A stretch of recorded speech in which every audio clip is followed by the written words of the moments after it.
Fala estrategista, seja muito bem-vindo e bem-vinda a mais um vídeo aqui desse canal. E bom, no vídeo de hoje, o que eu vou pegar aqui? Eu vou falar sobre quando escolher entre uma venda de put e um lançamento coberto. Essa foi uma dúvida que enviaram aqui, porque em termos de estrutura, se a gente pega aqui, ó, uma venda de put, ela tem este gráfico aqui de payoff, de retorno, e um lançamento coberto, ele vai ter basicamente o mesmo gráfico de payoff. Vai ser praticamente, poderíamos dizer, a mesma coisa, só que não.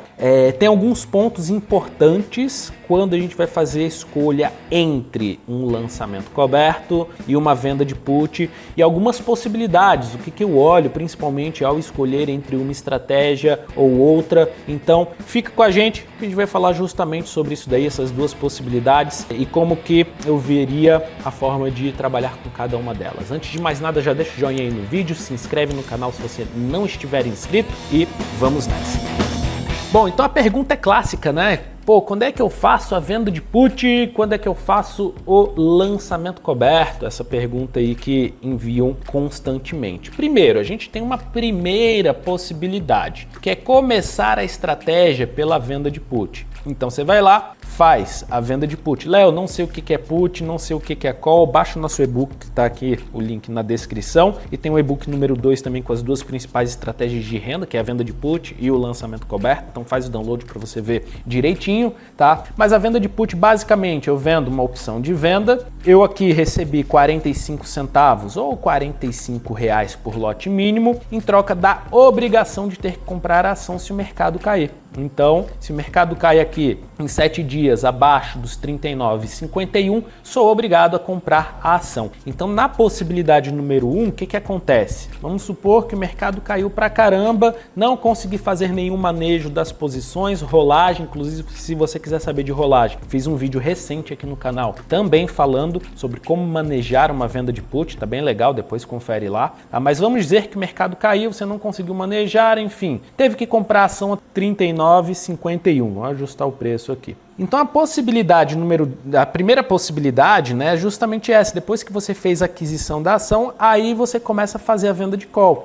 O que é a venda de call? Agora eu recebo 43 centavos ou 43 reais pela obrigação de ter que vender a ação se o mercado subir.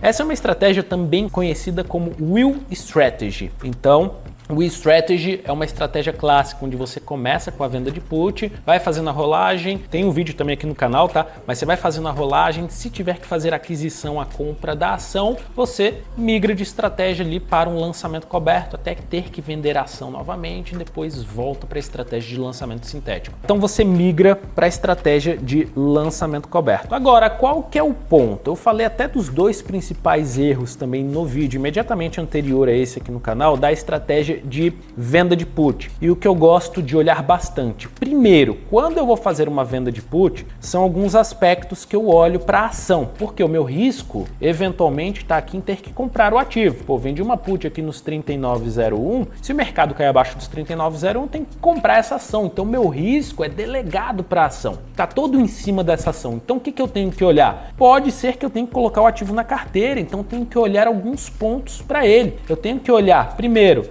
se o ativo tem boa performance, expectativa de crescimento, um bom retorno sobre o capital investido, a possibilidade de continuar esse crescimento. Se tem um baixo risco, baixo endividamento ou coisas que possam prejudicar a performance futura da companhia e, obviamente, o acionista. E não só isso, não só esses dois pontos, mas preço. Entender se o ativo está negociando com desconto ou não. Léo, como assim? Muita gente fala de desconto, outras pessoas falam que não tem, então já recomendei também num vídeo anterior. Compre esse livro aqui e lê Ciclos de Mercado, Dominando os Ciclos de Mercado, do Howard Marks. E ele fala, né, que tanto o mercado quanto a economia, elas giram em ciclos. Então você tem ciclos onde o mercado e a economia está numa política expansionista, e aqui surge um otimismo exacerbado, e esse otimismo gera nas pessoas o que é chamado de FOMO, é o medo de ficar de fora de uma grande oportunidade porque está tudo bombando. Então você tem os preços que acabam ficando sobrevalorizados, e você tem quando normalmente os governos estão numa política contracionista,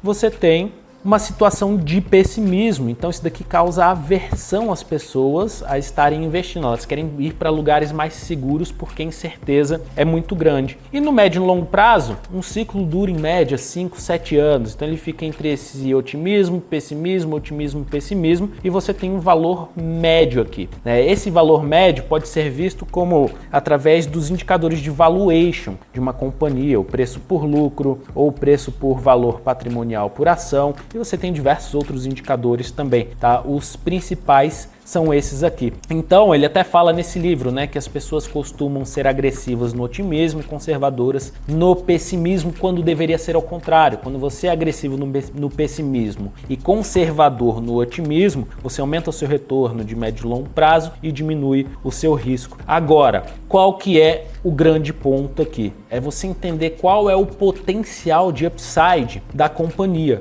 Vamos lá, eu peguei aqui esse exemplo da BBSE3 e eu tenho um ativo que no médio e no longo prazo ele negocia com indicador de PL na média de 12,7 e o preço por valor patrimonial de 7,82. O lucro por ação da companhia é 3,83 hoje e o valor patrimonial por ação da companhia é 5,33 hoje. Por que hoje? Porque na medida em que a empresa vai crescendo, esse lucro vai aumentando e o valor patrimonial também. Então ele fala, se a empresa estivesse negociando na sua região média aqui, o que acontece? Ela deveria estar custando 45,16, mas ela está a 33, então ela provavelmente está aqui em uma região ainda de aversão a risco, né? E no médio e longo prazo, conforme os ciclos vão se passando, com certeza em determinado momento ela vai chegar numa região de otimismo, mas o valor que ela negocia no médio e longo prazo é essa região entre o otimismo e pessimismo, que é aqui, por exemplo, os 12,7 de PL, 7,82 de preço por valor patrimonial. E o ativo está a R$ 33. O que isso me sugere? Um preço justo de 45,16 e isso é um upside de 36,85%. Então, quando você vê as pessoas falando, qual que é o preço justo de uma ação, qual que é o valor intrínseco de uma ação, é calculado com base nisso, com base nos indicadores de valuation, como é que eles negociam no médio e no longo prazo. Agora, não só isso, não adianta eu pensar numa compra de uma companhia se ela não tem expectativa de crescimento. Então, eu peguei aqui, BB Seguridade, por exemplo, e isso daqui é até uma dica para vocês, entra lá no site do TradingView, que é gratuito, que ele tem as estimativas de lucro por ação das companhias. E aí você tem outras plataformas pagas também, a Bloomberg, você tem isso, você tem o Investing Pro, então você tem aqui a estimativa de 4,73 de lucro por ação. Então ele me sugere, em 3 anos, tá? Ele me sugere um retorno de 82,03%, que é um retorno anualizado de 22,10%. Isso é uma condição aí excepcional, tá? Porque 22,10% é uma baita de uma lucratividade. Se você começasse com 30 mil reais hoje, em 10 anos seria mais de 200 mil. Se usamos as opções aí que entram a ferramenta das opções para reduzir o nosso custo de aquisição, se a gente consegue reduzir o nosso custo de aquisição para 22 reais, por exemplo, a gente tem um retorno analisado de 39,77%, o que significa que 30 mil hoje, em 10 anos, sem fazer aportes nenhum no meio do caminho, seria mais de 800 mil reais. Então, esse que é o poder das opções, ele funcionar como um catalisador do nosso médio e longo prazo. E aí que a gente entra na nossa possibilidade de número 2. Se eu tenho um ativo aqui, e eu pego aqui a Petrobras, por exemplo, fiz o cálculo ali da Petrobras e tudo mais, e o preço justo dela é 33,37, ela está negociando a 40,25, então provavelmente ela está numa região aqui de otimismo. Cara, eu particularmente, eu não faria o lançamento coberto, a compra da ação e a venda de call agora. Eu tentaria trabalhar as estratégias de venda de put, até uma venda de put bem mais fora do dinheiro, para que se tiver que comprar o ativo, compre, ou pelo menos lá no preço justo dela, ou abaixo disso. E óbvio que se para minha empresa não tiver essa expectativa de crescimento, eu tenho que trabalhar outras estratégias, protegendo o lançamento sintético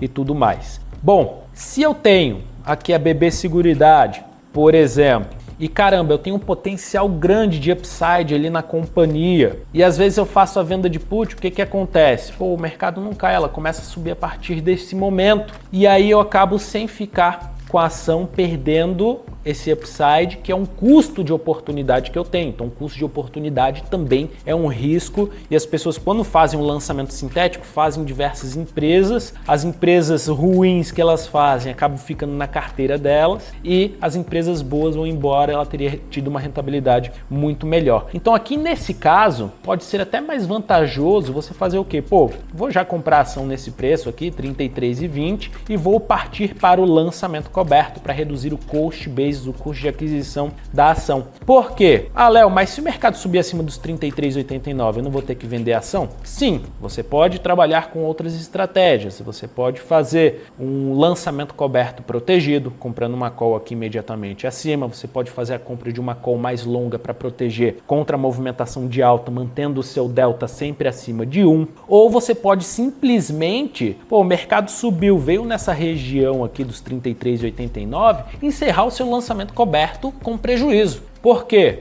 Porque você tem um custo de oportunidade, um ganho que é um upside que é muito maior do que isso que você está abrindo mão no curto prazo. Então, essa é uma condição interessante. Até porque, provavelmente, se você encerra o lançamento coberto com prejuízo, os outros lançamentos cobertos subsequentes, eles vão vir fazer essa cobertura desse eventual prejuízo que você teve. Então, uma dica é, vendi aqui, recebi 10 centavos na posição. Se estiver dando um prejuízo de 15 centavos, eu encerro a posição, aguardo um pouco e já monto ali a estratégia para o vencimento seguinte. Então isso é uma ideia de como é que você pode abordar essa estratégia. Sempre lembrando que tem o risco de você fazer a aquisição da companhia e a companhia ser ruim ou estar num preço terrível, e aí demorar muito para a companhia se recuperar depois que você tiver que eventualmente comprar a ação, ou você tem um custo de oportunidade também, que é um risco, porque você fica de fora de um ativo que tem um potencial muito grande no médio e longo prazo. Obviamente que esse potencial pode não se concretizar, então por isso é importante também a diversificação das empresas, dos ativos, das companhias na sua carteira, tá? Então eu acho que isso daqui são duas possibilidades interessantes, né? A possibilidade de você começar com um lançamento sintético e depois migrar para um lançamento coberto. Agora, eu particularmente prefiro a possibilidade de número 2. Por quê? Porque eu sempre miro médio e longo prazo, que é onde está o meu maior potencial de ganho, que é onde a gente tem o efeito dos juros compostos, e eu utilizo o mercado de opções como um catalisador, curto prazo como um catalisador para potencializar o meu médio e longo prazo. Então,